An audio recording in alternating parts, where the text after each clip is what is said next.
আজকে নববর্ষের দিনে নিরামিষ রান্না বান্না।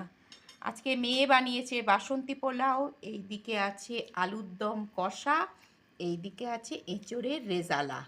কেমন হয়েছে রে এঁচোড়ের রেজালাটা? একটু খেয়ে দেখ তো, ভালো হয়েছে?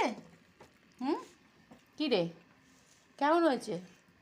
মুখটা ওরম করে খাচ্ছিস কেন? একটু হাসি হাসি মুখে, বছরের প্রথম দিনে একটু হাসি হাসি মুখ করে খেতে পারিস না? বছরের প্রথম দিনটা যদি মাংস দিয়ে স্টার্ট হতো তাহলে না, ভালো হতো। এইটা বরং ভালো হয়েছে। নিরামিষ খা, নিরামিষে ভালো ভালো আইটেম আছে, খা। আর আমের চাটনিটা কোথায়? আমের চাটনিটা পাস করো। এইটা দেখা, এই যে আমের আচার। এইটা না হলে পুরো সম্পূর্ণ হবে কি করে লাঞ্চটা? নে, খাওয়া দাওয়া করে নে। পোলাওটা আমি করেছি। হ্যাঁ, তো বললাম তো বড় মেয়ে করেছে পোলাওটা, আর বাকিগুলো আমি করেছি। সেইটা বলে দি। গাছপাতা গাছ পাঠা। গাছপাতার রেজালা। খাও।